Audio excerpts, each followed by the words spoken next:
আসসালামু আলাইকুম ওয়া রাহমাতুল্লাহি ওয়া বারাকাতুহু। আলহামদুলিল্লাহ ওয়া সলাতু ওয়াস সালামু আলা রাসূলিল্লাহ ওয়া আলা আলিহি ওয়া আসহাবিহি আজমাইন, আম্মা বা'দ। আমরা আল্লাহ তাআলার কাছে দোয়া করি, আল্লাহ তাআলা আমাদেরকে আজকের মাহফিলটা আল্লাহ তাআলা রেজামন্দি অনুযায়ী আল্লাহ যাতে সন্তুষ্ট হন সেই মতো সমাপ্ত করার তৌফিক দান করুন, আমিন। এই প্রচণ্ড গরম আমাদের দেশের জন্য খুবই ভয়াবহ গরম, সব দেশের জন্যই। বিভিন্ন দেশে আমরা শুনছি প্রচণ্ড গরমে মানুষ মারাও যাচ্ছে হিট স্ট্রোকে। এই গরমের ভিতরেই আমাদের মুমিন জীবনের, মুসলিম জীবনের অন্যতম শ্রেষ্ঠ ইবাদত রমাদানের সিয়াম এসে পড়েছে। এই সিয়াম আমরা কিভাবে পালন করব? রমাদানের গরমে সিয়াম পালনেরও কিছু আহকাম আছে। যেমন আসলে রোজা রেখে বেশি গোসল করলে অনেকে মনে করে মাকরুহ হয়ে যায়। বরফ গায়ে দেওয়া, মাথায় দেওয়া, গলায় দেওয়া, এতে রোজার ক্ষতি হবে কিনা।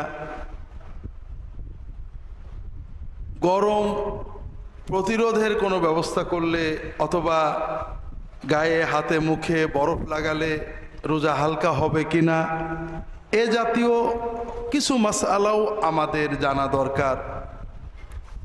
রোজা এই গরমে কিভাবে রাখলে আমাদের জন্য উপকারী, সহজ হয়, সেটাও জানা দরকার। সবচেয়ে বড় যেটা জানা দরকার সেটা হলো এই প্রচণ্ড গরমে কষ্ট করে আমরা সবাই ইনশাআল্লাহ তাআলা রোজা রাখব, কিন্তু সেই রোজাটা আমাদের জীবনে কতখানি সওয়াব নিয়ে আসলো, আল্লাহর রেজামন্দি কবুলিয়াত নিয়ে আসলো, এটা হলো সবচেয়ে বড় বিচারের বিষয়। কারণ রাসূলুল্লাহ সাল্লাল্লাহু আলাইহি ওয়াসাল্লাম বলছেন, মান সামা রমাদানা ঈমানান ওয়া ইহতিসাবান গুফিরা লাহু মা তাকাদ্দামা মিন যামবি। যে ব্যক্তি ঈমানের সাথে, ইখলাসের সাথে, শুধু আল্লাহ তাআলার কাছে সওয়াব পাওয়ার আবেগ নিয়ে, দুনিয়ার কোনো স্বার্থ মাসলাহাত না দেখে রমাদানের সিয়াম পালন করবে, আল্লাহ তাআলা তার যাবতীয় গুনাহ মাফ করে দেবেন। আবার আল্লাহ তাআলাই অনেক রোজাদারকে কিছুই দেবেন না। রাসূলুল্লাহ সাল্লাল্লাহু আলাইহি ওয়াসাল্লাম বলছেন, রুব্বা সাইমিন লাইসা লাহু মিন সিয়ামিহি ইল্লাল জুউ ওয়াল আতাশ। অনেক রোজাদার আছে যার রোজা থেকে নিট লাভ হলো, একমাত্র লাভ হলো ক্ষুধার কষ্ট, পিপাসার কষ্ট, আর কোনো লাভ হয় না। উভয় গ্রুপই কিন্তু রোজা রেখেছে, উভয় গ্রুপই রোজা রেখেছে। এমন না যে বেরোজাদার, আমরা কিন্তু বেরোজাদার এখনো যাইনি। রোজা না রাখলে কি গুনাহ, কি কষ্ট, কি শাস্তি, আমরা সেখানে যাইনি। আমরা রোজা যারা রাখবে তাদের দুটো ক্যাটাগরি জানলাম। তাহলে আমরা এখানে যারা আছি, আমরা আল্লাহ তাআলা তৌফিক দিলে সবাই রোজা রাখবো। তবে আমরা কোন দলে পড়ব এটা হলো চিন্তার বিষয়। আমরা যদি প্রথম দলে পড়ি, আলহামদুলিল্লাহ, আমাদের গুনাহগুলো মাফ হবে। আর যদি দ্বিতীয় দলে পড়ি, তাহলে নাউযুবিল্লাহ, এত কষ্ট করেও আমরা পুরস্কার থেকে বঞ্চিত হয়ে যাব। এজন্য আমাদের নিজেদের, অন্যদের নয়, আমরা অনেকবার আপনাদের বলছি, যখনই আমরা কিছু জানবো প্রথমে নিজেরটা ভাবতে হবে। আমরা একটা হাদিস পড়েই চিন্তা করলাম যে এই যে জাল হাদিসটা অমুক হুজুর বলে একদিন ধরব, এই যে অন্যায়টা অমুক লোক করে ও খুব খারাপ, এই চিন্তা বাদ দিতে হবে। আমরা মশলা শেখার পরেই যদি আমাদের আমলের সাথে মিলে যায়, আলহামদুলিল্লাহ আমি ঠিক আমলটা করছি, আল্লাহ তোমার শুকরিয়া। যদি ভুল হয় তাহলে আমরা সিদ্ধান্ত নেব, আল্লাহ এতদিন ভুল করেছি, এখন থেকে ঠিক চলব। পরের চিন্তা করলে আমাদের এই সব বেকার হয়ে যাবে। এজন্য আমরা আমাদের রোজাগুলো কিভাবে সুন্দর করতে পারি, আল্লাহ তাআলার কাছে পুরস্কার পেতে পারি, এই বিষয়টা আমরা আলোচনা করার চেষ্টা করব। আল্লাহ তাআলা তৌফিক দান করুন, আমিন। তার আগে গত মাসিক মাহফিলে আমরা আলোচনা করেছিলাম যে এই যে মাগরিবের সালাত আদায় করেই আমরা বসি, এই সময়টা মূলত জিকিরের সময়। সালাতুল মাগরিব, সালাতুল ফজর, সালাতুল আসর এবং ঘুমাতে যাওয়ার আগে এই 4 সময়ে রাসূলুল্লাহ সাল্লাল্লাহু আলাইহি ওয়াসাল্লাম বেশ কিছু জিকির শিখিয়েছেন।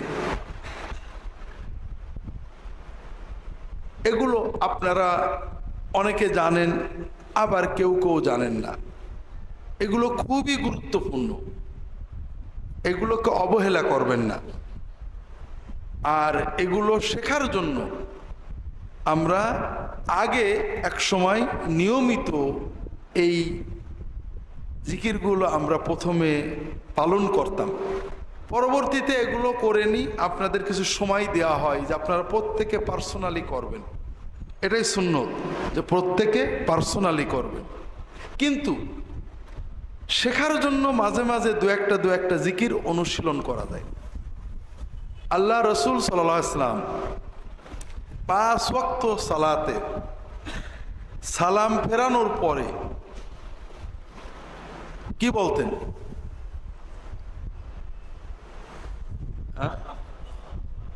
মাশাআল্লাহ, এই তো অনেকেই জানা মানুষ আছেন। সালাম ফেরানোর পরেই তিনি 3 বার বলতেন আস্তাগফিরুল্লাহ, আস্তাগফিরুল্লাহ, আস্তাগফিরুল্লাহ। তার মানে আমি আল্লাহ তাআলার কাছে গুনার জন্য ক্ষমা চাচ্ছি, আমি আল্লাহ তাআলার কাছে গুনার জন্য ক্ষমা চাচ্ছি, আমি আল্লাহর কাছে গুনার জন্য ক্ষমা চাচ্ছি। এখন বাঙালি একটা সহজ হিসাব আমাদের আছে যে নামাজ পড়ে কি গুনাহ করলাম নাকি, যে নামাজের সালাম ফিরিয়ে আগে মাপ চাইলাম। একজন বাড়িতে ঢুকে দেখে যে তার স্ত্রী খুব কাঁদছে, আল্লাহ আমার গুনাহগাতা মাফ করে দাও, খুব কাঁদছে। তখন ওর মনে সন্দেহ হয়েছে, নিশ্চয় স্ত্রী কোনো অন্যায় করেছে আজকে, নিলে এত কানবে কে, ধরে বউয়ের মাস শুরু করে দিয়েছে। তা আসলে বিষয়টা এরকম নয়। বিষয়টা হলো ছোট্ট বাচ্চা, তার মনে কিছু চাওয়ার আছে। যখন মাকে হাসি খুশি দেখে তখন সবচেয়ে জরুরি চাওয়াটা আগে চাই, মা আমার এটা লাগবে। আমরা যখন কোনো নেক আমল করি, বিশেষ করে সালাত আদায় করি, সালাতের ভিতরে আমরা যতটুকু আল্লাহর জিকির করি, প্রথমে যাই মনটা ছটফট থাক, শেষ দিকে এসে কিছুটা আল্লাহর কথা মনে এসে যায়। এই যে এত সুন্দর আমল আল্লাহকে খুশি করার জন্য করলাম, সালাম যখন ফেরাই তখন আল্লাহ আমাদের দোয়া শোনার জন্য প্রস্তুত থাকেন যে বান্দা কি চাও দিয়ে দেব। আর আমি কি চাবো? সবচেয়ে আগে আমার কি চাওয়া আছে? আমার সবচেয়ে আগের চাওয়া হলো মাফ চাওয়া, যে আল্লাহ আজীবন অনেক গুনাহ করেছি, আল্লাহ আমাকে মাফ করে দাও। আমাদের আল্লাহর কাছে অনেক কিছু চাওয়া আছে, ক্ষমা, রহমত, দয়া, টাকা পয়সা, অনেক জিনিস আমাদের আল্লাহ তাআলার কাছে চাওয়ার আছে। কিন্তু আসল হলো মাপ। যেমন মা রাগ করে আছে, মার মনটা যখন ভালো হয়ে যায় বাকিগুলো সব সহজ। আল্লাহ যখন বান্দার গুনাহ মাফ করে দেয়, বাকি রহমত, বরকত, উন্নতি যা আছে ওটা অটোমেটিক এসে যায়। কারণ আল্লাহ এবং বান্দার মাঝখানে বাধা হয়ে দাঁড়ায় আমাদের গুনাহগুলো। যখনই আল্লাহ গুনাহগুলো মাফ করে দিলেন তখন তো বাকি আর কোনো বাধা থাকলো না। এই জন্য মুমিনের কাজ হলো, আমি নামাজটা পড়েছি, নামাজের ভিতরেও আমি মাফ চাইছি, আল্লাহুম্মা ইন্নী যালামতু নাফসি যুলমান কাসীরান, মাফ চাইছি। সালাম ফিরিয়ে এখন প্রথম কথা আল্লাহ আর কিছু দাও না দাও, এই নামাজের উসিলায় আমার সব গুনাহ মাফ করে দাও। আর গুনাহ মাফ করা মানে সব এসে গেল, বাকিগুলো অটোমেটিক এসে যাবে। এজন্য রাসূলুল্লাহ সাল্লাল্লাহু আলাইহি ওয়াসাল্লাম নামাজের সালাম ফেরানোর পরে প্রথম যে কথাটা বলতেন 3 বার আস্তাগফিরুল্লাহ বলতেন।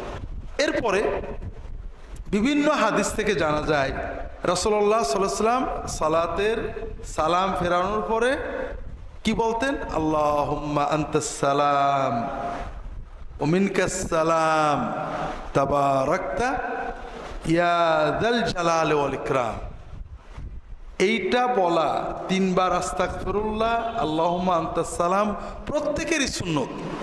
নামাজের সালাম ফিরালে আমরা প্রত্যেকেই মুখে উচ্চারণ করে মৃদু শব্দে বা মনে মনে এটা বলবো প্রত্যেক সালাতেই, শুধু মাগরিব নয়, 5 ওয়াক্ত সালাতের পরে নারী পুরুষ সবাই প্রথমেই 3 বার আস্তাগফিরুল্লাহ বলবো, এরপরে আল্লাহুম্মা আনতাস সালাম ওয়া মিনকাস সালাম তাবারাকতা ইয়া যাল জালালি ওয়াল ইকরাম, এইটা বলবো। এরপরে রাসূলুল্লাহ সাল্লাল্লাহু আলাইহি ওয়াসাল্লাম অনেক দোয়া জিকির আমাদের শিখিয়েছেন। তার ভিতরে আল্লাহ তাআলার তাসবিহ সুবহানাল্লাহ 33 বার, আলহামদুলিল্লাহ 33 বার, আল্লাহু আকবার 33 বার অথবা 34 বার। আল্লাহু আকবার 33 বার বললে সর্বশেষ লা ইলাহা ইল্লাল্লাহু ওয়াহদাহু লা শারীকা লাহু লাহুল মুলকু ওয়া লাহুল হামদু ওয়া হুয়া আলা কুল্লি শাইইন দিয়ে আলা কুল্লি শাইইন কাদির এই বাক্য দিয়ে আমরা 100 পুরিয়ে দেব, অথবা 33 বার সুবহানাল্লাহ, 33 বার আলহামদুলিল্লাহ, 34 বার আল্লাহু আকবার পড়ব। এটাও প্রত্যেক নামাজের পরে আমরা পড়ব। এরপরে আপনি আগে পিছে করতে পারেন। প্রত্যেক সালাতের পরে আয়াতুল কুরসি পড়া। রাসূলুল্লাহ সাল্লাল্লাহু আলাইহি ওয়াসাল্লাম বলছেন, মান ক্বারা আয়াতুল কুরসি দুবুরা কুল্লি সালাতিন মাকতুবা লাম ইয়ামনাহু মিন দুখুলিল জান্নাতি ইল্লাল মাউতু আও কামা ক্বাল সাল্লাল্লাহু আলাইহি ওয়াসাল্লাম। যদি কেউ 5 ওয়াক্ত সালাতের সালাম ফিরানোর পরে আয়াতুল কুরসি পড়ে, তাহলে তার জান্নাতে যাওয়ার পথে মৃত্যু ছাড়া আর কোনো বাধা থাকবে না। যাদের আয়াতুল কুরসি জানা আছে তারা পড়বেন। এরপরে আরো অনেক দোয়া, কুল হুয়াল্লাহু আহাদ, কুল আউযু বিরাব্বিল ফালাক, কুল আউযু বিরাব্বিন নাস, এই 3টে সূরা জোহরে, আসরে, ইশায় 3 সালাতের পরে একবার করে পড়তে হয়। আর ফজরে, মাগরিবে এবং ঘুমাতে যাওয়ার আগে বিছানায় শুয়ে ওযু থাক বা না থাক 3 বার করে পড়তে হয়। তাহলে মাগরিবের পরে আমরা এই সূরা কয়বার পড়ব? 3 বার। কুল আল্লাহ 3 বার, কুল আউযু বিল ফালাক 3 বার, কুল আউযু বিরাব্বিন নাস 3 বার, অথবা 3টে সূরা পড়লেন, আবার 3টে পড়লেন, আবার 3টে পড়লেন, যেভাবেই পড়েন সমস্যা নেই। এগুলো আমাদের জানা। এর বাইরে অনেকগুলো দোয়া জিকির রাসূলুল্লাহ সাল্লাল্লাহু আলাইহি ওয়াসাল্লাম আমাদের শিখিয়েছেন, যেগুলো আমাদের জন্য অনেক কল্যাণ বয়ে আনে, মুখস্থ করতে হয়। দরুদের কথা গতদিন বলেছি। 10 বার দরুদ শরীফ মাগরিবের এবং ফজরের পরে পড়লে রাসূলুল্লাহ সাল্লাল্লাহু আলাইহি ওয়াসাল্লামের শাফাত সেই মানুষের জন্য পাওনা হয়ে যায়।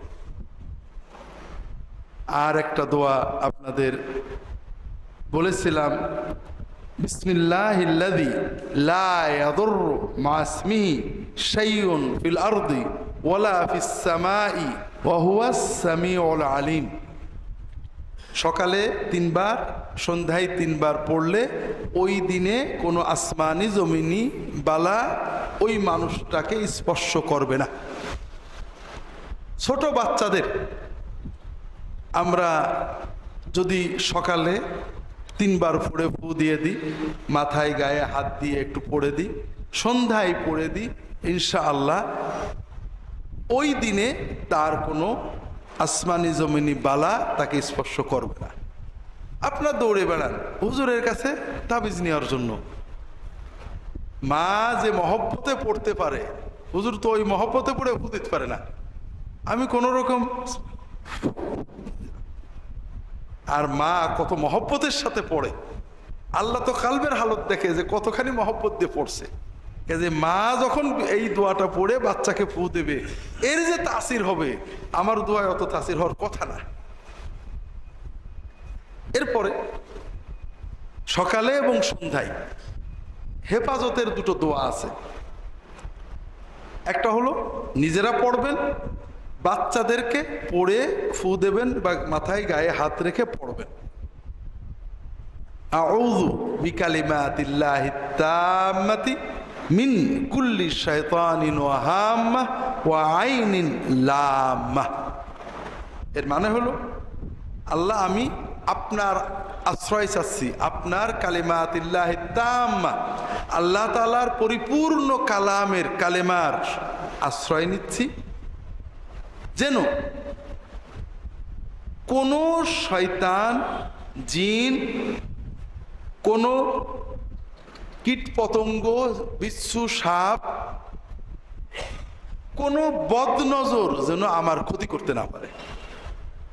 3 বার। এবং ছোট বাচ্চাদের এই দোয়া পড়ে সকালে এবং সন্ধ্যায় 3 বার ফু দিয়ে দেবেন, গায়ে হাত দিয়ে পড়বেন। আরবিটা যদি উইযুকা এরকম বললে ভালো হয়, তবে না পারলে এইভাবেই পড়বেন, আউযু বিকালিমাতিল্লাহিত তাম্মাতি মিন কুল্লি শাইতানিন ওয়া হাম্মাহ ওয়া আইনিন লাম্মাহ। এটা সকালে, সন্ধ্যায়, ফজরের পরে, মাগরিবের পরে নিজেরা পড়বেন, বাচ্চাদেরকে পড়ে ফু দিয়ে দেবেন বা গায়ে মাথায় হাত রেখে পড়বেন। বাচ্চাদের যখন ফু দেবেন তখন জোরে জোরে পড়বেন, যেন বাচ্চার কানেও কথাটা যায়। ফু দিতে পারেন অথবা গায়ে হাত দিয়ে পড়তে পারেন, সবই এক। সন্ধ্যার সময় না, রাত্রিবেলায় অনেকেই খারাপ স্বপ্ন দেখে, বাচ্চারা ভয় পায়। এর জন্য রাসূলুল্লাহ সাল্লাম একটা ছোট্ট দোয়া শিখিয়েছেন, নিজেরা পড়বেন। যে বাচ্চারা পড়তে পারে না, হাত দিয়ে ফু দিয়ে পড়ে দিয়ে দেবেন, আউযু বিকালিমাতিল্লাহিত তাম্মাতি মিন গাযাবিহি ওয়া ইকাবিহি ওয়া মিন শাররি ইবাদিহি ওয়া মিন হামাযাতিশ শায়াতিন ওয়া আন ইয়াহদুরুন। এগুলো আল্লাহর জিকির হবে, সওয়াব হবে, আবার আমাদের দুনিয়ার হেফাজতও হবে। এদিকে খেয়াল রেখে সকাল সন্ধ্যার ওজিফাগুলো আপনারা করবেন, মন দিয়ে করবেন। আগামী মাসিক মাহফিলে আমরা আরো নতুন কিছু দোয়া মশকরার পালন করার চেষ্টা করব। আল্লাহ তাআলা তৌফিক দান করুন, আমিন। আমাদের সামনে রমাদান আসছে। যে কোনো ইবাদত পালনের আগে ইবাদত বিষয়ে আল্লাহ এবং তার রাসূল সাল্লাল্লাহু আলাইহি ওয়াসাল্লাম যে সওয়াবের কথা বলেছেন, এগুলো মনে রাখলে ইবাদতে মজা হয়। যেমন রোজার অনেক মর্যাদার কথা বিভিন্ন সহিহ হাদিসে আসছে। একটা হাদিস আমরা সংক্ষেপে আলোচনা করি। রাসূলুল্লাহ সাল্লাল্লাহু আলাইহি ওয়াসাল্লাম বলছেন,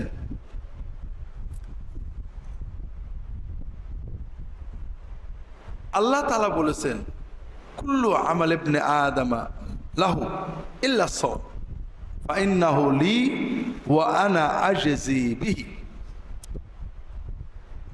বান্দা যত ইবাদত করে সকল ইবাদত তার, শুধু ব্যতিক্রম হলো রোজা।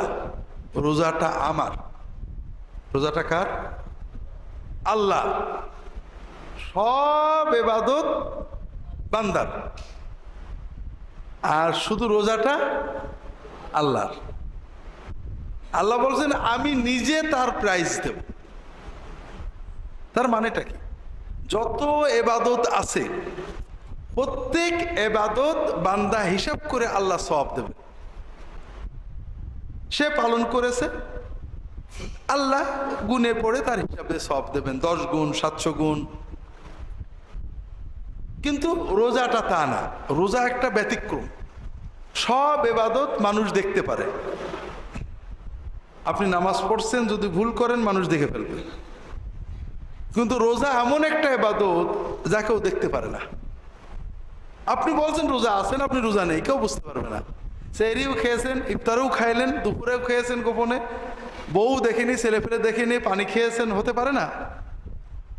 তাহলে রোজা এমন একটা ইবাদত, এই যে 15 ঘন্টার ভিতরে আপনি যদি রোজা ভেঙে ফেলেন কেউ টের পাবে না। নামাজ কিন্তু দাঁড়িয়ে ভেঙে ফেললে মানুষ টের পায়। হজ শুরু করে সে নষ্ট করে দিলে মানুষ টের পায়। যাকাত না দিলে, কম বেশি দিলে কেউ না কেউ টের পায়। অন্তত আপনার ম্যানেজার, দাদা, আশেপাশে কেউ না কেউ টের পায়। একমাত্র ইবাদত যেটা কেউ টের পায় না, আপনি ছাড়া কেউ টের পাবে না, একান্তই আল্লাহর জন্য বান্দা পালন করে, সেটা হলো রোজা, সিয়াম। এজন্য আল্লাহ তাআলা বলছেন এই রোজার সওয়াব আল্লাহ হিসাব করে দেবেন না, বান্দাকে বেহিসাবি দেবেন। কাজেই আল্লাহর রাসূল সাল্লাল্লাহু আলাইহি ওয়াসাল্লাম বলছেন ওয়ালা খালুফু ফামিস সাইমি আতিয়াবু ইনদাল্লাহি মিন রিহিল মিস্ক। রোজা রেখে পেট খালি হয়ে যাওয়ার কারণে মুখে যে দুর্গন্ধ মতো তৈরি হয়, খাদ্য পচা দুর্গন্ধ না, খুব ভালো করে বুঝেন, যে খেয়েছেন, দাঁত মাজেননি, দাঁতের ভিতরে খাদ্য জমে গন্ধ হয়েছে, এই গন্ধ কিন্তু ভালো না। রাসূলুল্লাহ সাল্লাল্লাহু আলাইহি ওয়াসাল্লাম রোজা রেখে সারাদিন মেসওয়াক করতেন, সকালে বিকেলে মেসওয়াক করতেন।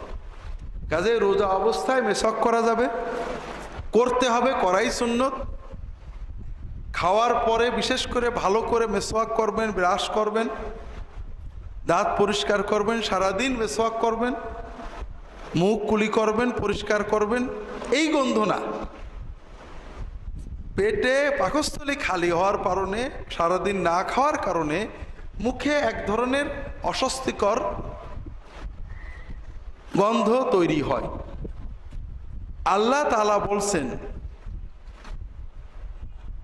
এই মুখের ক্ষুধার কারণে যে গন্ধ, এটা আল্লাহ তাআলার কাছে মেশকের সুগন্ধির চেয়েও প্রিয়। কারণ এটা বান্দার ইবাদতের কারণে হয়েছে। ওয়ালিস-সাইমি ফারহাতান, রোজা যে রাখে, সিয়াম যে পালন করে, তার দুটো আনন্দ আছে। একটা হলো ইফতারের সময় খুশি লাগে না? ইফতারের আগে কখন ইফতার করব, ক্ষুধা লেগেছে, পিপাসা লেগেছে, কষ্ট হচ্ছে, খুব আনন্দ লাগে। রোজার বড় আনন্দ ইফতার। আরেকটা আনন্দ রোজাদারের আছে, সেটা এখানে না। ওয়া ফারহাতুন ইনদা লিকাই রাব্বিহি, কিয়ামতে আল্লাহর সাথে যখন দেখা হবে তখন রোজাদার আসল খুশি হবে। এত পুরস্কার, এত মজা, এত আনন্দ আল্লাহ রোজাদারের জন্য রেখে দিয়েছেন যে আসল আনন্দ এই ইফতারে যেমন মজা লাগছে, এর চেয়ে বহু গুণ, শতগুণ, কোটি গুণ মজা আল্লাহর সাথে যখন এই রোজাদার বান্দার সাক্ষাৎ হবে তখন এই আনন্দটা সে পাবে। রোজার অনেক ফজিলতের কথা রাসূলুল্লাহ সাল্লাল্লাহু আলাইহি ওয়াসাল্লাম বলেছেন। নফল ফরজ সব রোজাই গুরুত্বপূর্ণ, তবে এই রোজার ফজিলত পাওয়ার জন্য একটু সচেতন হতে হবে। তাই এই হাদিসে রাসূলুল্লাহ সাল্লাল্লাহু আলাইহি ওয়াসাল্লাম এর পরে বলছেন আস-সাওমু জুন্নাহ ওয়াস-সাওমু জুন্নাহ, রোজা হলো ঢাল, পাপ থেকে ঢাল। ঢাল ফুটো করো না, তাহলে তীর লেগে যাবে। সেটা কেমন? ফাইদা কানা ইয়াউমু সাওমি আহাদিকুম ফালা ইয়াফসুক ওয়ালা ইয়ারফুস, যখন কেউ রোজা রাখবে, রোজাদার, সেজন্য রোজা অবস্থায় কোনো বাজে কথা, গুনার কথা, অশালীন কথা অথবা অশ্লীল কথা, পচা কথা মুখ দিয়ে উচ্চারণ না করে।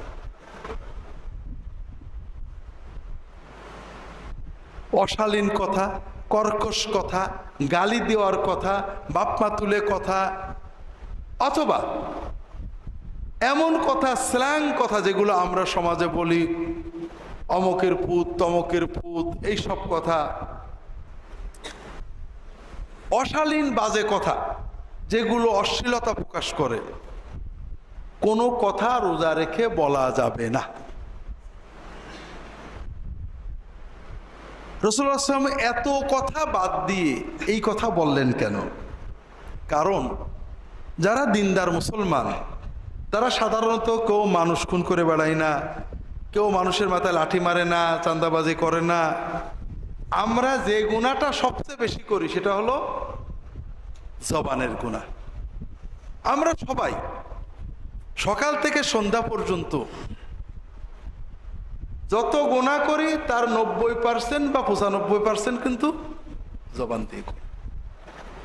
ছেলে, স্ত্রী, প্রতিবেশী, কাজের মানুষ, বিভিন্ন মানুষের সাথে যে আমাদের ইন্টারাকশন হয়, তখন আমরা অনেক অশালীন কথা মুখ দিয়ে বলে ফেলি। আমরা বুঝিও না যে এগুলো গুনাহ, অথচ আল্লাহ রসুল সাল্লাল্লাহু আলাইহি ওয়াসাল্লাম বলেছেন, হাল ইয়াকুবুল মিনসানা আলা উজুহিহিম ফিন্নার ইল্লা হাসাইদু আলসিনাতিহিম। মানুষদেরকে জাহান্নামে ফেলবে, উপুড় করে জাহান্নামে ফেলবে, তার মূল কারণ হলো তার জবান। জবান জবান আল্লাহ তাআলা আমাদের জবানটা দিয়েছে। আমাদের অনেকগুলো অঙ্গ প্রত্যঙ্গ আছে, হাতের গুনাহ আছে, চোখের গুনাহ আছে, পায়ের গুনাহ আছে, কিন্তু সবচেয়ে বেশি গুনাহ করে আমরা কি দিয়ে? জবান দিয়ে। এটা আমরা বুঝি না। আমরা মনে করি আল্লাহ মেশিনটা বানিয়ে দিয়েছে, ট্যাক্সও লাগে না, ব্যাটারিও দেওয়া লাগে না, রিচার্জও করা লাগে না, মাশাআল্লাহ। বিশেষ করে বাঙালি চায়ের দোকানে 100 কথা, বউর কাছে বসলে 500 কথা, দোকানে বসলে 300 কথা, কথা অটো বেরিয়ে যাচ্ছে।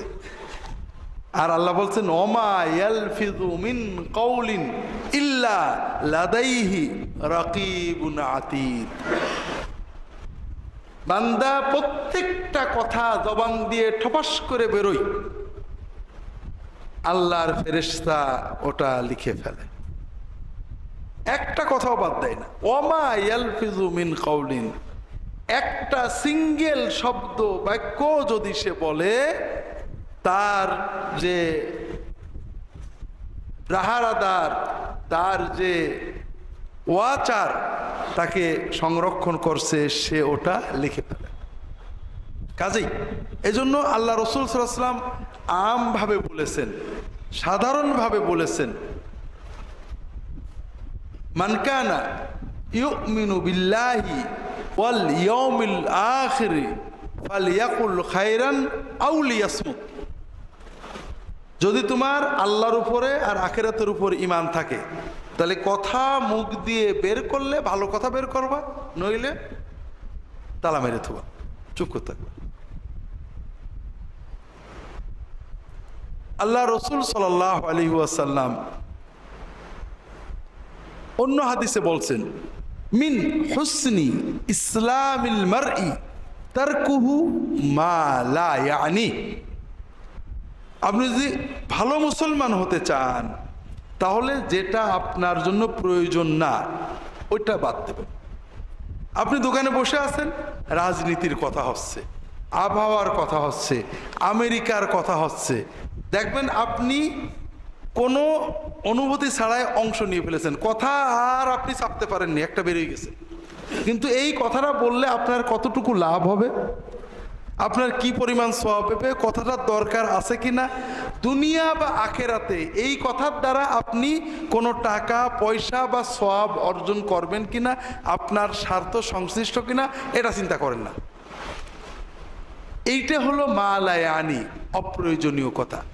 কাজেই যেটা আমি কথা বলার আগে হিসাব করব, আমি হিসাব করি মাঝে মাঝে, সবসময় হিসাব করি না। গাড়িতে যখন আমরা যাই বিশ্ববিদ্যালয়ে, আমাদের বন্ধুরা গল্প করে, তো আমি গল্প করি, মাঝে মাঝে আমি হিসাব করি যে আমি 9টার সময় গাড়িতে চড়ছি, 9:30 বা 9:40 গাড়ির থেকে নামছি, বিশ্ববিদ্যালয়ে এই 30-40 মিনিটের ভিতরে কয়েক হাজার কথা বলছি, একটারও দরকার ছিল না। একটা কথা উঠলো হয়তো রাজনীতি নিয়ে, ফট করে একটা মন্তব্য করলাম। একটা কথা উঠলো হয়তো আবহাওয়া নিয়ে, একটা মন্তব্য করলাম। একটা কথা উঠলো সৌদি আরব নিয়ে, এমান নিয়ে, আইসিস নিয়ে, একটা মন্তব্য করে দিলাম। তার সাথে আরেকজন একটা মন্তব্য করলো, অথবা আমাদের ব্যক্তিগত হাসি তামাশা, একজনকে একটা খুঁচা মারলাম, আরেকজন একটা খুঁচা মারলো। এইভাবে যতগুলো কথা বললাম, দেখা গেল এই 40 মিনিটে হয়তো প্রায় 400টা শব্দ আমার মুখ দিয়ে বেরিয়েছে মিনিমাম। এবং এই শব্দগুলোর একটা দ্বারা আমার কোনো সওয়াব হয়নি, বরং কিছু গুনাহ হয়েছে। আমি যদি এই সময়টা চুপ থাকতাম, কোনো সমস্যা হতো না, আমাকে কেউ খারাপ বলতো না, আমি নিরাপদে থাকতাম, রিল্যাক্স, ব্রেনটা রিল্যাক্স থাকতো। আর যদি এর বদলে আমি এই 40 মিনিট জিকির করতাম, তাহলে কয়েক হাজার সুবহানাল্লাহ অথবা কয়েকশো দরুদ পড়তে পারতাম। কিন্তু হয় না। কথা শুনতে শুনতে দেখা গেল ফস করে একটা কথা মুখ দিয়ে বেরিয়ে গেল। যখন এইটা আপনি কন্ট্রোল করতে পারবেন, তখন আপনি ভালো মুসলমান হয়ে যাবেন। মিন হুসনি ইসলামিল মারই তারকুহু মা লা ইয়ানি। চুপ করার অভ্যাস করেন, প্র্যাকটিস করেন যে আল্লাহ এই কথা শুরু হয়েছে, আমি বসেও থাকবো, কথা একটা বলবো না, ভিতর থেকে বেরোচ্ছে, এটা বলি।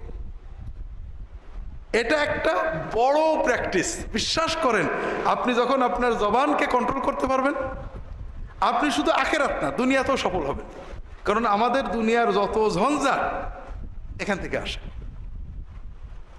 আল্লাহ কোরআন কেনে বলছেন, ওয়ালা তাকফু মা লাইসা লাকা বিহি ইলম ইন্নাস সামআ ওয়াল বাসারা ওয়াল ফুআদ কুল্লু উলাইকা কানা আনহু মাসউলা। যেটা ব্যাপারে তোমার ইলম নেই, জ্ঞান নেই, সুস্পষ্ট জানা নেই, আন্দাজে অস্পষ্ট জ্ঞান দ্বারা লোকের কথার ভিত্তিতে তার পিছনে চলো না, সে বিষয়ে মন্তব্য করো না, সন্দেহ করো না, কল্পনা করো না, এগুলো করো না। কারণ তোমার কান, চোখ, অন্তর প্রত্যেকটার ব্যাপারে আল্লাহ কিয়ামতের দিনে জিজ্ঞাসা করবেন। এজন্য জবানকে সংহত করা সবচেয়ে বড় জিনিস। আপনি রেগে গেছেন, এটা খারাপ। তো রাগ আসলে কখন খারাপ হবে? যখন জবান খুললো। প্রচন্ড রেগেছেন, তালা মারা আছে, খুব একটা সমস্যা নেই। তো যখন জবান খুলে দিলেন, তখন আর ঠেকাতে পারবেন না। এই জন্য জবানটাকে কন্ট্রোল করা, এটা আমাদের ইমানদারদের, বিশেষ করে আপনারা যারা আমাদের আজ সুন্নাহ ট্রাস্টে সুন্নাতের জন্য আসেন। আমি সারা বাংলাদেশে প্রয়োজনে অপ্রয়োজনে যেতে হয়। একজন মানুষ 50 বছর দিনদার, সমাজের ট্র্যাডিশনাল দিনদার, আলেমুল আমাদের কাছে যান, পীর সাহেবদের কাছে যান, শবে বরাত পালন করেন, শবে কদর পালন করেন, কিন্তু হালাল হারাম সম্পর্কে সচেতন না। অনেক পাবেন, কিন্তু আমি নিজে দেখি অনেক জায়গায় যাই, তাওহীদ এবং সুন্নত বোঝে, সহিহ সুন্নতের আলোকে দ্বারা দিনদার, তারা দিনদারির শুরুতেই দেখবেন দাড়ি রেখে ফেলেছে লম্বা, চাকরি 3টে বাদ দিয়েছে হারামের ভয়ে, পর্দার ব্যাপারে সচেতন, অর্থাৎ দিনের হালাল হারাম এগুলোর ব্যাপারে খুবই সচেতনতা আসে। কারণ তারা বোঝে যে আমার আমল নিয়ে আমাকে আল্লাহর কাছে যেতে হবে। আর তাদের জন্য এই আমল কিন্তু কষ্ট লাগে না। আপনারা মনে করেন দাড়ি রাখা বলতে কি কষ্টের কাজ? মোটেও কষ্টের কাজ না, তার আনন্দের কাজ, তার ভালো লাগে, তার ভিতরে স্যাটিসফ্যাকশন আছে, তৃপ্তি আছে, আনন্দ লাগে। তার ওই হারাম চাকরিটা ছেড়ে দিয়ে একটু কষ্ট হলো হালাল চাকরিতে থাকতে তার মজা লাগে, কষ্ট হয় না, কারণ ঈমান তাকে সহযোগিতা করে। এই জন্য কোরআন এবং সুন্নাহ যে বিষয়টা আমাদের সর্বোচ্চ গুরুত্ব দিয়েছে, সেটা হলো ভাইরা এই জবান। আমি আজকে জবান নিয়ে বেশি বলবো না, শুধু সিয়াম কেন্দ্রিক কথাগুলোই বেশি বলবো, কারণ আমাদের রমজানের আরো কিছু মাসলা মাসাইল আছে। আমরা তো মাজলিসুস সুন্নাহ রমাদানেও আর হবে না, রমাদানে আমরা করতে পারি না। ইনশাআল্লাহ রমাদানের পরে, অর্থাৎ জুলাই মাসেরটা হবে না, আগস্ট মাসেরটা ইনশাআল্লাহ হবে, যদি আল্লাহ তাআলা আমাদের বাঁচিয়ে রাখেন। এই জন্য রমাদানের আরো মাসলা আমাদের আলোচনা করতে হবে। তবে রমাদানে বিশেষ করে রোজা অবস্থায় রাসূলুল্লাহ সাল্লাল্লাহু আলাইহি ওয়াসাল্লাম এই জবানের কথা কেন বললেন? বিশেষ করে জুন মাসে এটা কেন দরকার? কারণ জুন মাসের গরম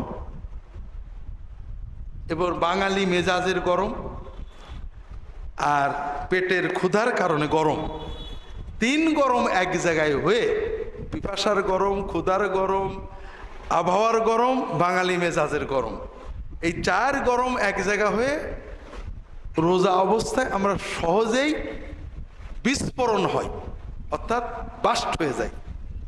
যে কথাই রোজার আগে রাগিনি ওই রকম একটা কথাই রোজার ভিতরে রাগ হয়ে যায়, বউয়ের সাথে, কাস্টমারের সাথে, কর্মচারীর সাথে বাজে কথা বলে ফেলি, এরকম কি ঘটে নাকি? এই জন্যই রাসূলুল্লাহ সাল্লাল্লাহু আলাইহি ওয়াসাল্লাম সাবধান করলেন যে এই চার গরমকে একসাথে সংরক্ষণ করতে হবে। রোজা অবস্থায় তুমি নিজেকে বারবার অটো সাজেশন মেসেজ দেবে, আমি রোজা আছি, আমি কিন্তু রোজা। প্রচন্ড পিপাসায় তুমি পানি খাওনি, কারণ তোমার কাল মেসেজ নিচ্ছে রোজা, রোজা আছি, খাওয়া যাবে না। প্রচন্ড ক্ষুধায়ও তুমি খাবার খাওনি, কারণ তোমার অন্তর মেসেজ নিচ্ছে তুমি রোজাদার, খেতে পারবে না। ঠিক এই কন্টিনিউয়াস মেসেজটা আপনাকে দিতে হবে, আমি রাখতে পারবো না, আমি তো রোজা।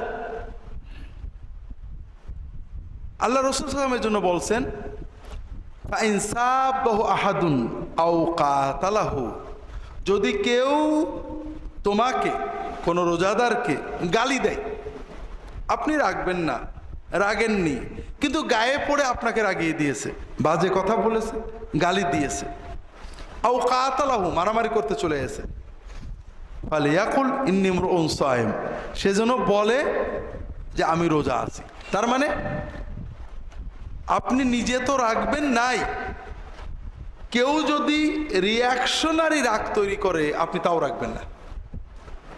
এই মানের রাগ কন্ট্রোল যদি আপনি করতে পারেন তাহলে আপনার রোজা সফল, রোজা ঢাল। আর না হলে ঢাল কিন্তু ফুটো হয়ে গেল, আর ঠেকাতে পারবে না। এই রোজা রেখে জবানের গুনাহগুলো আমরা বেশি করি, তার ভিতরে বাজে কথা, স্ল্যাং কথা, অশালীন কথা, বকা কথা যেটা আমরা বলি, আর একটা হলো গীবত করা। গীবত সবসময় হারাম, তবে রোজার সাথে তার একটা সম্পর্ক আছে। রোজা মানে কি? পানাহার ত্যাগ করলাম, রোজার কারণে বিসমিল্লাহ আল্লাহু আকবার বলে জবাই করা গরু, ছাগল বা মুরগির গোশত রান্না করে ভুনে রাখা আছে রান্নাঘরে বা ফ্রিজে, আমি খাইলাম না, রোজা। আর গীবত করা হলো মরা ভাইয়ের গোশত খাওয়া, ভাইয়ের মরা লাশ আছে, আমি ছুরিতে কেটে কাঁচা গোশত কামড়ে খাচ্ছি। আপনি রোজার কারণে হালাল রান্না করা গোশত খাইলেন না, কিন্তু মরা ভাইয়ের কাঁচা গোশত খাইলেন, তে কেমন রোজা হলো? এতে কোনো রোজা হলো না। এই জন্য আমরা সবসময় গীবত পরিহার করব, তবে বিশেষ করে রোজা অবস্থায় আমরা মানুষের সমালোচনাটাই পরিহার করব, কাউকে নিয়ে কোনো কথাই যোগ দেবো না। যখনই দেখবেন মানুষ নিয়ে কথা আছে, অ্যাভয়েড করবে, কারণ মানুষ নিয়ে কথা হলেই সমালোচনা আসবে, ব্যক্তি নিয়ে কোনো সমালোচনায় যাবেন না। গীবত কাকে বলে? আল্লাহ রসুল সাল্লাল্লাহু আলাইহি ওয়াসাল্লাম গীবতের সংজ্ঞা, পরিচয় আমাদের বলেছেন। তিনি বলছেন, আতাদরুনা মাল গীবাহ, তোমরা কি জানো গীবত কি? সাহাবায়ে কেরাম বললেন, আল্লাহু ওয়া রাসূলুহু আ'লাম, আল্লাহ এবং তার রাসূল ভালো জানেন। রাসূলুল্লাহ সাল্লাল্লাহু আলাইহি ওয়াসাল্লাম বললেন, যিকরুকা আখাকা বিমা ইয়াকরাহ, তুমি তোমার ভাইয়ের গায়বাতে, অনুপস্থিতে এমন কথা বলবে যে কথাটা সে কষ্ট পাবে। তাহলে গীবত হওয়ার জন্য প্রথম শর্ত যে আপনি এমন কারোর অনুপস্থিতিতে বলবেন, এবং যে কথাটা তার কানে গেলে সে যদি জানে তার পিছনে এই কথাটা আপনি বলেছেন, তার মনটা আহত হবে, ব্যথা পাবে, কষ্ট পাবে। তাহলে গীবতের জন্য দুটো শর্ত পাইলাম, একটা হলো গায়বাতে, পিছনে, অনুপস্থিতিতে, আর একটা হলো যে কথাই সে কষ্ট পাবে। যে কথা কষ্ট পাবে না এরকম সমালোচনা গীবত না। সাহাবায়ে কেরাম প্রশ্ন করলেন, ইয়া রাসূলুল্লাহ আরাআইতা ইন কানা ফি আখি মা আকুল, ইয়া রাসূলুল্লাহ আমি যে কথাটা বললাম এটা যদি সত্য হয়, যেমন আমি বলছি আরে তো ও যে বদরাগী, ও যে অহংকারী, ওই লোকটা যে মানে সাজগোজে সাজতে গুজতেই তার ফিঙে রাজা, ওই তো খুব এরকম নাক ডেকে ঘুমায়, অথবা বউ পিটায়, অথবা মায়ের সাথে খারাপ আচরণ করে, অথবা অথবা অথবা অথবা একটা জিনিস বললাম, যদি সত্যই এটা হয়, তখন রাসূলুল্লাহ সাল্লাল্লাহু আলাইহি ওয়াসাল্লাম বললেন ইনকানা ফি আখিকা মা তাকুলু ফাকাদ ইগতাবতা, যদি তোমার কথাটা শতভাগ সত্য হয় তাহলেই সেটা গীবত। তাহলে গীবত হওয়ার জন্য তিনটে শর্ত, একটা হলে সেটা সত্য কথা, আরেকটা সেটা পিছনে হইতে হবে, আর একটা এমন কথা যেটা যদি তার কানে যায় যে আপনি তার পিছনে বলেছেন, তাহলে তার মনটা কষ্ট পাবে। আমরা যদি এমন কথা বলি, সে সামনে থাকলে বা যদি তার কাছে রেকর্ডটা বাজানো হয়, কষ্ট পাওয়ার কিছু নেই, তাহলে সেটা গীবত না। আর যদি মিথ্যা হয় তাহলে এটা গীবতের চেয়েও বড় পাপ। তা আমরা গীবত প্রচুর করি, মহিলারাও করেন, পুরুষেরাও করেন। কিভাবে করেন? মনে করেন ইফতারের দাওয়াত হবে রমজানে, মহিলাদেরও দাওয়াত দেওয়া হবে, বাড়ি এসে পরের দিন মোবাইল করবেন অথবা পড়শির সাথে গল্প করবেন, আমি পুরুষ অথবা মহিলা অমুকভাবেই দাওয়াত দিছিল, এই ইফতার করেছে, মনে হয় যেন খাইনি কোনোদিন। এরকম ঘটে না ঘটে না ঘটে না বোধহয়, তাই না? অমুক ভাবি অমুক ভাই এই কথা বলছিলেন, অথবা এই কাপড় পরে আসছিলেন, আদেকিলের মতো। এরকম ঘটে না ঘটে না? আপনি যদি বলেন অমুক ভাই এই পোশাক পরে আসছিল, এই কথাটা যদি তাকে বলা, এখানে মাইন্ড করবে না, কিন্তু আদেকিলের মতো যখন বললেন, তখন এই কথাটা যখন তাকে বলা হয়, মাইন্ড করবে না। এই আদেকিলের মতো জীবনে যেন কোনোদিন খাইনি, অমুক নাকি এইরকম করলো, এই যে ডেসক্রিপশনের সাথে কিছু কথা বললাম যেটা তার ব্যাপারে একটা অশোভন মন্তব্য, কথাটা তার কাছে গেলে কষ্ট পাবে। এই মোবাইলে রেকর্ড করে তাকে কথাটা শোনালে তার মনটা খারাপ লাগবে। আল্লাহ তাআলা মানুষের ভিতরে সম্প্রীতি এত বেশি চেয়েছেন যে এমন কথা মুখ দিয়ে বলবেন না যেটা যদি রিলে হয়েও তার কানে যায় তার মনটা খারাপ লাগে। গীবত বিশেষ করে রোজা অবস্থায়,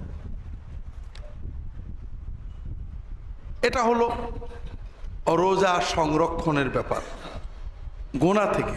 কিন্তু রোজা আমরা সুন্নত পদ্ধতিতে কিভাবে পালন করব, খুবই সংক্ষেপে আমি বলবো। আমরা সুন্নাত পদ্ধতিতে রোজা পালনের জন্য কয়েকটা পর্যায় বলবো। প্রথম কথা হলো, আমরা রোজার চাঁদ যদি আমরা দেখি, প্রতি মাসে চাঁদ দেখার একটা দোয়া আছে, এটা আমরা পড়ার চেষ্টা করব। আল্লাহু আকবার বলা, আল্লাহুম্মা আহিল্লাহু আলাইনা বিল ইমনি ওয়াল ঈমান ওয়াস সালামাতি ওয়াল ইসলাম ওয়া রাব্বি ওয়া রাব্বুকাল্লাহ।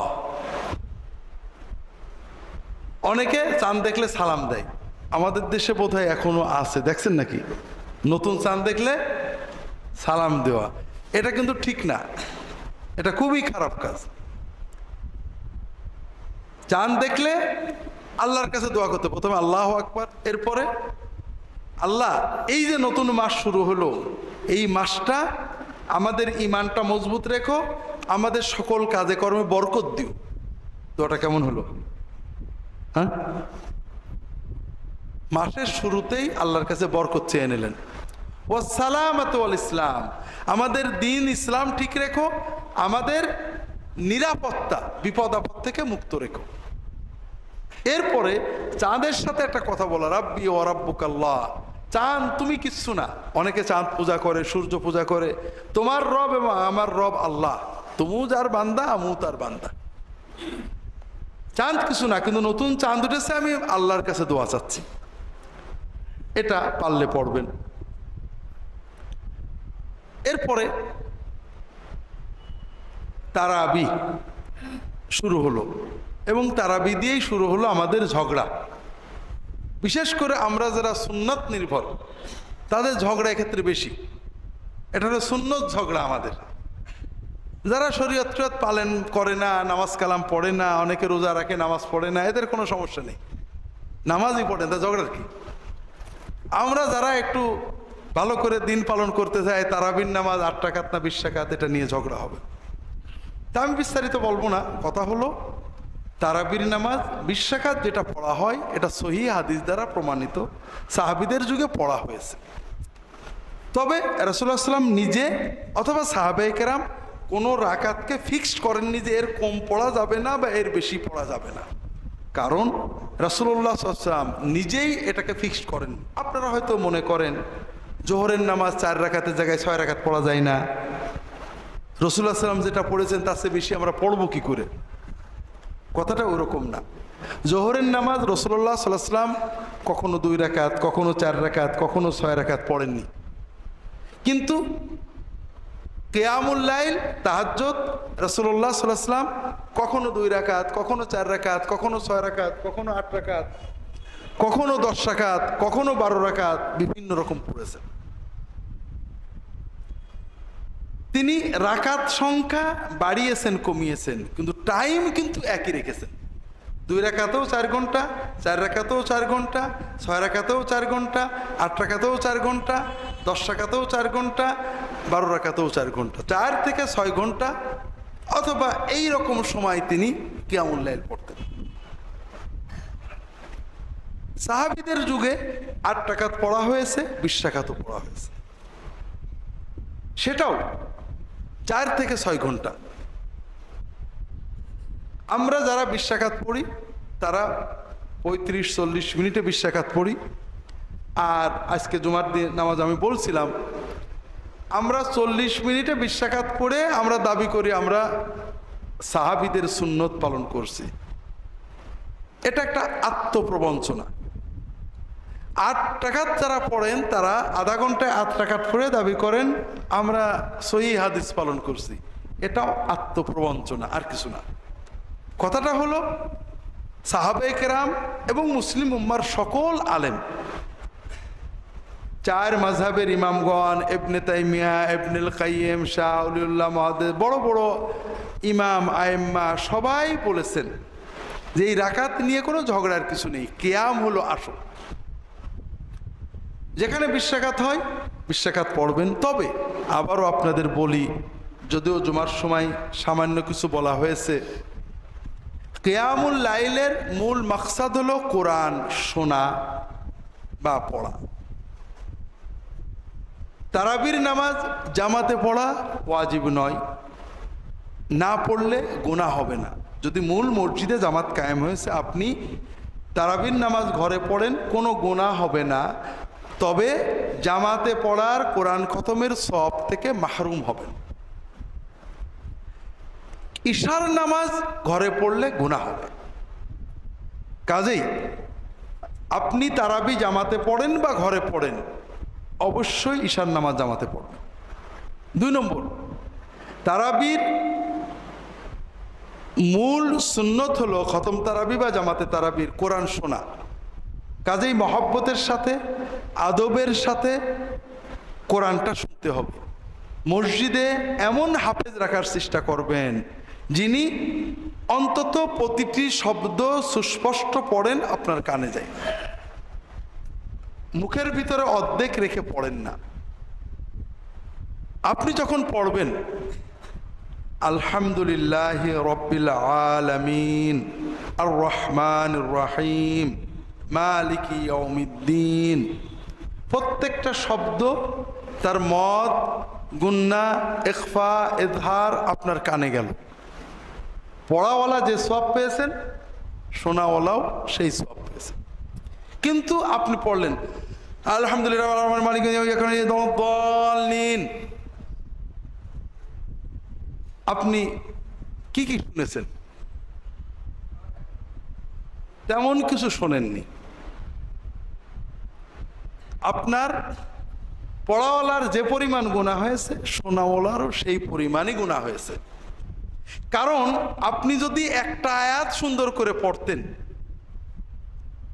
তাহলে একটা আয়াত পরিপূর্ণ সওয়াব পেতেন। যেমন কুলিল্লাহুম্মা মালিকাল মুলকি তুতিল মুলকা মান তাশা ওয়া তানজিউল মুলকা মিম্মান তাশা। আয়াতটা পুরো পড়লেন, রুকুতে চলে গেলেন, ওই একটা আয়াতে সওয়াব পাবেন। আপনি কুলিল্লাহু মালিকাল মুলকি তুতিল মুলকা ইন্নাকা আলা কুল্লি শাইইন কাদির। আপনি কি শুনলেন? আপনি আসলে তেমন কিছু শোনেন। এইরকম ভাবে পুরো কোরআন পড়লো আপনার সওয়াব তো হবেই না, গুনাহ হবে।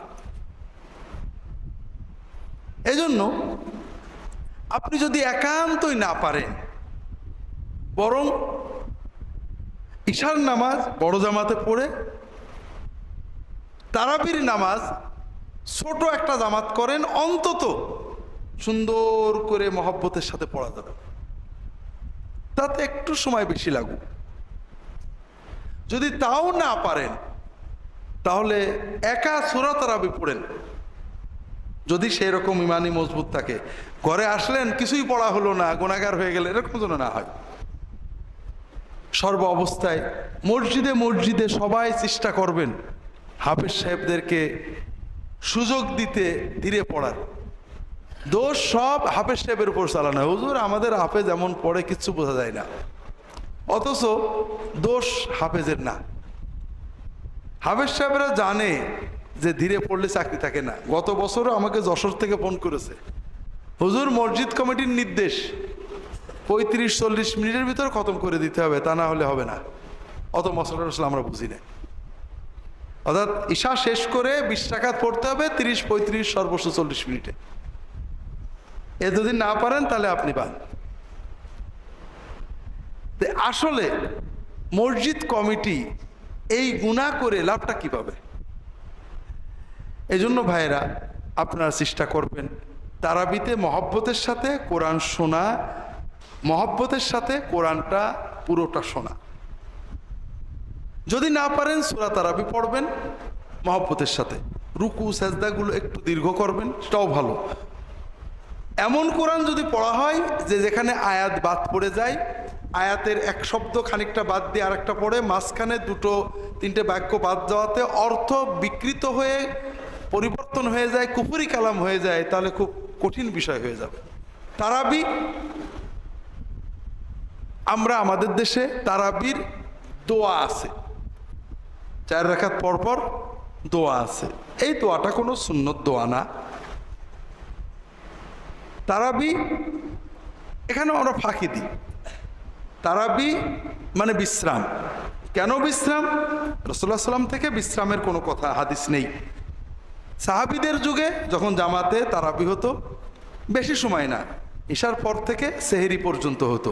কয় ঘন্টা? 6 ঘন্টা মাত্র। কখনো কখনো হয়তো 3-4 ঘন্টাও হতো, 12টা-1টায় শেষ হয়ে যেত, এরকম পাওয়া যায়। তো মনে করেন যদি 4 ঘন্টা ধরে 8 রাকাত বা 20 রাকাত নামাজ পড়া হয়, তাহলে আপনার 4 রাকাত পড়তেই আপনার 1 ঘন্টার বেশি চলে যাবে। এই 1 ঘন্টার সময় দাঁড়িয়ে থাকলে স্বভাবতই পা এমনভাবে ব্যথা হয়ে যেত, ফুলে যেত, যে খানিকক্ষণ পা মেলে না বসে থাকলে দাঁড়ানো যেত না। এই জন্য প্রতি 4 রাকাত পরে 1-1.5 ঘন্টা পরে তারা একটু হাত পা সাটান করে মেলে দিয়ে কিছুক্ষণ কায়কুত হয়ে বসতেন। আমরা 4 রাকাত পড়তে কত ঘন্টা লাগে? 10 মিনিট। হাত পা ব্যথা হয় নাকি? তা আমাদের এই তারবিহা বসাটাই তো একটা ফাঁকি, ধোঁকাবাজি। 2 নম্বর, এই বিশ্রামের সময় কোনো দোয়া খাস নেই। বিশ্রাম, আপনি কিছুই পড়বেন না, কোনো সমস্যা নেই, হাত পা নাড়িয়ে একটু পরবর্তী নামাজ যেন ভালোভাবে পড়া যায় সেই চেষ্টা। তবে যদি পড়তেই হয়, সবচেয়ে বেশি সওয়াব কিসে? কোরআন তেলাওয়াতে।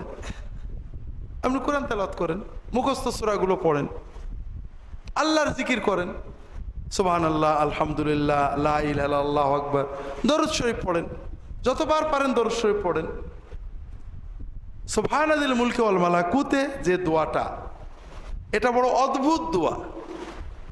হাদিস কোরআনে কোথাও এই দোয়াটাই নেই, তারাবির সাথে তো নেই, মূলেই এই দোয়াটা নেই। কথাগুলো খারাপ কিছু না, কোরআন হাদিসের বিভিন্ন শব্দ নিয়ে বানানো। যেমন মনে করেন রব্বানা আতিনা ফিদ দুনিয়া কোরআনের একটা দোয়া, রাব্বে গফিরলি ওয়া তুব আলাইয়া হাদিসের একটা দোয়া। কোন দোয়া কুনুতের, আল্লাহুম্মা ইন্না নাস্তাঈনুকা এটা কুনুতের দোয়া। রাব্বে আল্লাহুম্মা ইহদিনি ফিমান হাদাইত এটা কুনুতের দোয়া। কুনুতের দোয়া আপনি সেজদায় পড়তে পারেন, কুনুতের দোয়া আপনি তারাবিতে পড়লেন, অন্তত এক জায়গায় পাওয়া গেছে হাদিসে। তারাবির দোয়া যেটা পড়ি হাদিসের কোথাও নেই, না কুনুতে না এমনি সকালে রাত্রে বিকেলে কোনো জায়গায় এই দোয়াটা নেই। 2 নম্বর হলো তারাবির সাথে তো এর কোনো সম্পর্ক নেই। যে মুনাজাতটা আমরা করি এটা একই অবস্থা, কোরআন হাদিসে কোথাও নেই। এজন্য এই দোয়াগুলো যারা শিখে ফেলেছেন পড়লে আমরা বলবো না যে গুনাহ হবে, তবে এটা তারাবির অংশ মনে করলে বেদাতে চলে যাবে। সবচেয়ে ভালো হয় তাসবিহ তাহলিল বা দরুদ শরীফ পড়বেন। আর মুনাজাতটা প্রতি 4 রাকাত পর পর খুবই আপত্তিকর। এক নামাজে কয়বার মুনাজাত করে মানুষ? 20 রাকাতে তো তারাবি এক নামাজ হলো। এমনিও আমরা বাংলাদেশের মুসলমান আল্লাহর কাছে দোয়া করা বুঝি না। এই যে 4 বার 5 বার আমরা এই যে মুনাজাত করলাম, এই সুযোগটা যদি মুসল্লিদের দেয়া হতো সেজদাটা একটু বড় করে, এই যে 20 রাকাতের 40টা সেজদাই যদি 10 সেকেন্ড করে বাড়ানো হতো, ভাই আপনারা এই 40 সেজদায় 40টা দোয়া করবেন, তাতে বরং অনেক কাজ হতো। 40টা সেজদায় রব্বির হামহুমা আল্লাহুম্মা আইন্নি আলা যিকরিকা ওয়া শুকরিকা রব্বি গফিরলি রব্বানা আতিনা ফিদ দুনিয়া, যদি সুবহান রাব্বিয়াল আলা 3 বার পড়ার পরে 10টা সেকেন্ড 15টা সেকেন্ড সময় দেওয়া হতো, ইমাম সাহেব একটা দোয়া পড়তেন, মুক্তাদিরাও একটা দোয়া পড়তো, তাহলে এই যে না বুঝে কিছুই না বুঝে শুধু হাত মুখ ডলার চেয়ে অনেক বেশি কাজ হতো। এবং কিয়ামুল লাইলের সুন্নত এইটে যে তুমি রুকু দীর্ঘ করো, সাজদা একটু লম্বা করো, আল্লাহর কাছে চেয়ে নাও। আপনাদেরকে বলছি যেহেতু আমাদের সুন্নতের মাহফিল, আবারও বলি, কারণ আমি অনেক কথা বলি, কোন কথা কোথায় বলি মনে থাকে না, মনে হয় যে আপনাদেরকে বলছি অথচ বলিনি। তারাবির নামাজটা যদি খুব শর্ট করে আমরা পড়ি, একেবারে কম্পিউটারের কি জন্য এখন ডুয়েল কোর না কি জন্য হয়েছে, ডুয়েল কোর স্পিডে যদি পড়া হয় তাহলে 35 থেকে 40 মিনিট লাগবে, ঠিক না?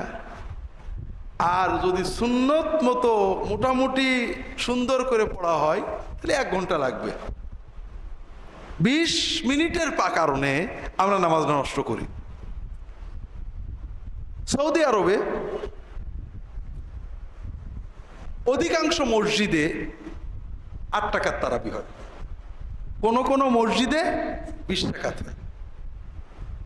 মক্কা শরীফে মসজিদে হারামে, মদিনা শরীফে মসজিদে নববীতে এবং আরো কিছু মসজিদে, অল্প মসজিদে 20 টাকাত হয়। আর বাকি সব মসজিদে কত হয়? তবে এই 17-18 বছর সৌদি আরবে থেকে দেখলাম সৌদি আরবের মুসলমানদের ইমান খুব দুর্বল। এই 8 আর 20 নিয়ে কোনদিন মারামারি করতে দেখলাম না। আমাদের ইমানের দাবি কি? যে 20 টাকাত পড়ে সে নামাজ যাবে, মার ঘুষি, ইমানের একটা দাবি আছে না? আর যে 8 টাকাত পড়ে সে বেদাতি, মার ঘুষি। ইমানের যে জজবা দাবি সৌদি আরবে একেবারেই নেই। কেউ হাত ঝুলিয়ে নামাজ পড়ছে, কেউ হাত এখানে বেঁধে নামাজ পড়ছে, কেউ হাত এখানে বেঁধে নামাজ পড়ছে, কেউ রফাদাইন করছে, কেউ করছে না, কেউ আমিন বলছে, কেউ বলছে না। কারোর ইমানে একটু তাগাদা লাগে না ধরে এটা ঘুষি মার। এমনকি 20 টাকাত আর 8 টাকার তারাবি একই শহরে কেউ 20 টাকাত পড়ছে, কেউ 8 টাকাত পড়ছে, কেউ কারোর বিরুদ্ধে কিছুই বলে না। হ্যাঁ, আলেমরা মশলা দেয়, কেউ বলে 20 উত্তম, কেউ বলে 8 উত্তম, তাও কেউ গাল দেয় না। তাহলে ও দেশে আলেমদেরও ইমান দুর্বল, মুসলমানদেরও ইমান দুর্বল। এই দুর্বল ইমানের কারণে ওদের দেশে 8-20 চলে, কোনো ঝগড়া হয় না। আর আমরা আলহামদুলিল্লাহ ইমান মজবুত হওয়ার কারণে যে কোনো অন্যায় দেখলেই যেহেতু প্রতিবাদ করতে হবে, এজন্য আমরা মাশাআল্লাহ এই ব্যাপারে খুবই তৎপর। আসলে ইমানের দৃষ্টিভঙ্গি আছে, একটু ভালো করে বোঝার চেষ্টা করি। আমি অনেক জায়গায় বলেছি, হয়তো আপনাদের বলিনি, আবারও বলি। আমরা একটা গুয়ের টুকরো, একজন লোক এক টুকরো গু নিয়ে আসলো, এটা পাক না না পাক? না পাক। আমরা এটাকে ঘৃণা করব না ভালোবাসবো? ওই গুয়ের টুকরোটা 1 জগ পানির ভিতরে রেখে দিল, গু না পাক, আর পানিও না পাক। 1 দলা গু যদি 1 জগ বা 1 গ্লাসে রাখা হয়, পানি কি হবে? না। আমরা গুকেও ঘৃণা করব, পানিকেও ঘৃণা করবো, হাতও দেবো না। এই দলা গু, এইটুক দলা গুই ওই বড় একটা পুকুরের ভিতরে নিয়ে ফেললো। গুটা কি? না পাক। আর পানি না পাক? পুকুরের সব পানি না পাক? হ্যাঁ, পানি কিন্তু পাক। ওই গুড় জায়গা বাদ দিয়ে অন্য জায়গায় আমরা কিন্তু গোসল করি, গালেও পানি দিই না? আমরা বড় দিঘিতে কোথাও গু আছে, কোথাও মরা মাছ আছে, যদি ওই মরা মাছ পচা গু যদি আমার গ্লাসে থাকতো, আমি পানি হাত দিতাম না। কিন্তু বিশাল দিঘি পুকুরের ভিতরে এক কোণে আছে, আর এক কোণে আমরা গোসল করছি, গালে পানি যাচ্ছে, কিন্তু ঘৃণা লাগছে না, ঠিক না? ওই গুয়ের টুকরো যদি বঙ্গোপসাগরে বা ভারত মহাসাগরে ফেলে দেন, ও গু কোথায় হারিয়ে যাবে, কোনো অস্তিত্বই থাকবে না, ঠিক না? যে একজন মুমিন, আমরা কাজ আমরা বলবো, কর্ম আমরা সবসময় কর্মের বিধান বলবো। মোনাজাত করা সুন্নত অথবা বেদাত, মিলাদ পড়া সুন্নত অথবা বেদাত, কিয়াম কি বলে ইল্লাল্লাহ যিকির সুন্নত অথবা বেদাত, অমুকটা জায়েজ অথবা না জায়েজ, এগুলো আমরা স্পষ্ট বলবো। কিন্তু একজন লোক মোনাজাত করেছে অথবা করেনি, মিলাদ পড়েছে অথবা পড়েনি, ইল্লাল্লাহ যিকির করেছে অথবা করেনি, ওই লোকটার ব্যাপারে আমার মানসিকতা হবে এই মানদণ্ডে। একজন শুধু ওই বেদাত টুকি করে অথবা নাজেজ টুকি করে, তার এক হুকুম, ওটা হলো গ্লাসের ভিতরের গু। আর একজন অনেক ভালো কাজ করে, কিছু নাজেজ বা বেদাত করে, ওইটা হলো ওই বড় দিঘির ভিতরে পুকুরের ভিতরের গু। গুর প্রতি ঘৃণা থাকে, কিন্তু পুকুরে আমরা গোসল করি, ওই পানি নিয়ে রান্নাও করি, ঠিক না? আর একটা হলো মহাসাগরের ভিতরে গু পড়ে গেছে, ওর কোনো হদিসই নেই। কাজেই একজন মুমেন অনেক ভালো কাজ করে, কিছু বেদাত করে। আরেকজন আলেম, আল্লাহর দ্বীনের দায়ী, অনেক কাজ করেন, না বুঝে দু একটা বেদাত করেন, ভুল করেন। আর একজন মানুষ শুধু বেদাতে নিয়ে আসে, 3 জনকে এক হলো নাকি? না, কিন্তু আমরা বুঝি না। একজন মানুষ নামাজ পড়ছে না, তার ব্যাপারে খুশাখুশি নেই। এই রমজান আসলো, কেউ শুনলো না আমার কাছে এখন পর্যন্ত মশলা যে হুজুর রমজানে নামাজ পড়েন, এদের মশলা কি? কিন্তু আমার কাছে গতকাল এক প্রোগ্রামে ছিলাম, অনেক প্রশ্নের ভিতরে প্রায় অর্ধেক প্রশ্ন, হুজুর তারাবির নামাজ 20 রাকাত না 8 রাকাত। কথা বুঝেছেন? আবার কারোর প্রশ্ন, হুজুর আমি নাচতে বললে নামাজ কি হবে? হুজুর নাবির নিচে হাত বাঁধলে কি নামাজ হবে? মানে নামাজের মনে হচ্ছে হোলসেল এজেন্সি নিয়ে ফেলেছে মুসলমানরা। তো যাই হোক, যেটা বলছিলাম, সৌদি আরবের মানুষদের ইমান খুব দুর্বল, আর এই কারণে আমিও কিন্তু দুর্বল ইমান। আপনারা তো দেখেনি, আমার মহব্বতের ভাইয়েরা, ছোট ভাইয়েরা, ছেলেরা বলে, স্যার আপনার ভিতরে বেদাত আছে। তো কেন রে বাবা? বলে আপনি এটাও যায়, যেটাও যায়, দুটো তো হইতে পারেন, একটা হইতে হবে। মুশকিল হলো সৌদি আরবে থেকে থেকে আমার ইমানটা দুর্বল হয়ে গেছে, কারণ ওখানে হুজুরা দুটোই মানে হাদিস দেখো, এটা সই, সব ঠিক আছে, যে যেটা করছে আলহামদুলিল্লাহ। আমি হয়তো একটা করি, সেটা ভিন্ন কথা, কিন্তু কারোর বিরুদ্ধে বলে না। এমনকি ইমামদের ইজতিহাদ 2-3 রকম আছে, ঝগড়া করে না। তে এই দুর্বল ইমানদের ভিতরে থেকে থেকে আমার ইমানটাও এরকম দুর্বল হয়ে গেছে। তো যাই হোক, এটা আজকের উদ্দেশ্য না। উদ্দেশ্য হলো যে এই যে 20 আর 8 হয়, 8 বেশি হয়, কারণ কমের সুযোগ পাইলে মানুষ বেশি করতে চায় না। কথা বুঝেছেন? রিয়াদে একটা বড় মসজিদ ছিল, কিং খালেদ মস্ক, খুব বড় মসজিদ। ওখানের ইমাম সাহেব 20 রাকাত পড়তেন, এবং খুব সুন্দর করে ধীরে ধীরে তেলাওয়াত করতেন, রুকু এবং সেজদা দীর্ঘ করতেন এবং রুকু সেজদায় দোয়া করতেন। কোরআন তেলাওয়াতের সময় অনেকেই কান্ত, ওনার ধীরে ধীরে তেলাওয়াত তো একটু যেটা বোঝা যায়, আরব দেশের মানুষ যতটুকু বোঝে মানুষের চোখে পানি এসে যেত। এই মসজিদে তারাবি পড়ার জন্য রিয়াদ থেকে 100 কিলো 150 কিলো দূর থেকে আলখার্স, দিলাম, বিভিন্ন দূরবর্তী 50, 70, 100 কিলো দূর থেকে যুবকেরা ইফতার করে গাড়ি ছাড়ত। ওই মসজিদে আজানের আগে 50, 70, 100 কিলো দূরের যুবকেরা এসে পুরো মসজিদ ঘুরে যেত। কি জন্য? যে 1.5 ঘন্টা ভরে তারাবি পড়বে। কেন? এই নামাজে দাঁড়িয়ে একটু চোখের পানি ফেলবে, সেজদায় যে একটু দোয়া করবে কান্দে। সেজদায় দোয়া করার লোভে, নামাজে দাঁড়িয়ে কোরআন শুনে চোখে পানি আনার লোভে যুবকেরা 100-150 কিলো দূর থেকে গাড়ি হাঁকায় ইফতার করে ওই উম্মুল হামামের জামেউল মালিক খালেদের ভিতরে এমন ভাবে ভরে যেত, আজানের পরে গেলে জায়গা পাওয়া যেত না। কাজেই যুবকেরা চায়, পারে, আপনি দেন, বাংলাদেশের যুবকেরাও পারবে, দেখেন না কেন? কিন্তু আমরা তাদের সামনে দিতে পারছি না। তারাও নামাজে কাঁদতে চায়, তারাও সেজদায় দোয়া করতে চায়, কিন্তু আমরা পরিবেশ দিতে পারছি না। তো এই জন্য তারাবির যে দোয়া মোনাজাত, এটা মোটেও সুন্নত না, কোনোদিন রাসূলুল্লাহ সাল্লাল্লাহু আলাইহি ওয়াসাল্লাম করেননি, সাহাবীরা করেননি, আমাদের চার ইমাম শোনেইনি, কোনো ফিকহ কিতাবে নেই, শুধু শেষ যুগের 2-1টা ফিকহ কিতাবে আছে।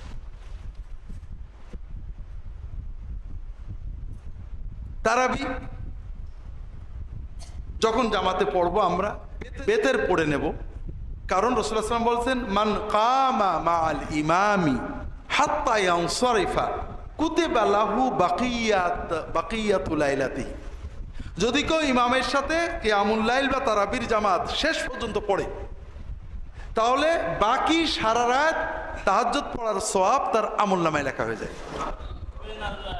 কাজেই আমরা 20 রাকাত হলে 20 রাকাত পড়ে বেতের পড়ে একবারে যাব। তবে এর পরেও রাত্রে আমরা কিয়ামুল লাইল তাহাজ্জুদ পড়তে পারি, কোনো সমস্যা নেই। রমজানের শেষে 10 রাত সবচেয়ে গুরুত্বপূর্ণ, শবে কদরের রাত। আর এজন্যই আমরা বাংলাদেশের মুসলমান রোজাদার পুরুষ এবং নারীরা এই 10 রাতে সবচেয়ে গুনাহ করি। কোথায়? মাশাআল্লাহ, সচেতন। বড় কষ্টের ব্যাপার। রোজাদার মহিলারা, পুরুষেরা ঠিক শেষ 10 রাত, যে 10 রাত আল্লাহর রহমতের দরজা খোলা হয়েছে, শবে কদরের রাত, আমরা প্রায় পুরো 10টা রাতই মার্কেটে কাটাই। আমরা চেষ্টা করব কেনাকাটা আগে করতে, একটু কষ্ট হলেও দিনে করতে, এবং দিনে না হলে মাগরিব থেকে ঈশার ভিতরে করে নিতে। ঈশার পর থেকে বাকি রাত জন্য ইবাদতে কাটাই। একান্ত বাধ্য হলে যদি মেয়েরা মার্কেটে যেতে হয়, পর্দার সাথে যাবেন। তারপরও যে পালাপাড়ি হয়, বোরকা পরলেও পর্দা হয় না। এই জন্য কেনাকাটা থাকলে যদি মেয়েদের মার্কেটে যেতেই হয়, তাহলে রোজার প্রথম দিকে কেনাকাটা করে নেবেন, পর্দা সহ যাবেন, শালীনভাবে যাবেন, পুরুষের ভিড়ের ভিতরে যাবেন না। আর পুরুষেরাও যারা একান্ত ব্যবসায়ী, তাদের কথা ভিন্ন, তারা বাধ্য হয়ে দোকানে থাকবেন, তারা দোকান বন্ধ করে শেষ সাথে অন্তত তারাবি কিয়ামুল লাইল তাহাজ্জুদ পড়বেন। আর যারা পারবেন তারা ঈশার আগে সব হাজত ছেড়ে বাকি রাত 20 রাত থেকে 30 রাত পর্যন্ত পুরো রমাদান শেষ 10 রাত আপনারা প্রতি রাতেই তারাবি ছাড়াও কিছু নামাজ পড়বেন। শবে কদর মানে 27 না, শবে কদর মানে শেষ 10 রাত। এতেকাফ রাসূলুল্লাহ সাল্লাল্লাহু আলাইহি ওয়াসাল্লামের গুরুত্বপূর্ণ সুন্নত। আমাদের দেশে এতেকাফ এখন বিজনেস হয়ে গেছে। শোনো, একটা মসজিদে কেউ না রাখলে গুনাহ হবে, কাজে টাকা পয়সা দিয়ে এখন রেখে দাও। এতেকাফ ওই জন্য না, এতেকাফ হলো আল্লাহর সাথে বান্দার প্রেম, যে করবে সে পাবে। কাজেই আমরা সবাই চেষ্টা করব এতেকাফ করার, 10 দিন পুরো মসজিদে আল্লাহর ইবাদতে থাকার, দুনিয়ার সম্পর্ক কমিয়ে দেওয়ার। এতেকাফকারী ঘুমিয়ে থাকলেও এটা বড় ইবাদত। যদি না পারি, এতেকাফ করতে না পারি, অন্তত প্রতি রাতে কিছু অতিরিক্ত ইবাদত করব। ঈদুল ফিতরের চাঁদ দেখে তাকবীর বলবেন, দোয়া পড়বেন। ঈদুল ফিতরের রাত্রেও তাকবীর বলবেন, আল্লাহু আকবার, আল্লাহু আকবার, লা ইলাহা ইল্লাল্লাহ, আল্লাহু আকবার, আল্লাহু আকবার, ওয়ালিল্লাহিল হামদ। সকালে ঈদের নামাজ পর্যন্ত। ঈদুল ফিতর সকাল সকাল আদায় করা সুন্নত। বেলা ওঠার আধা ঘন্টা থেকে 1 ঘন্টার ভিতরে হয়ে যাওয়া উচিত।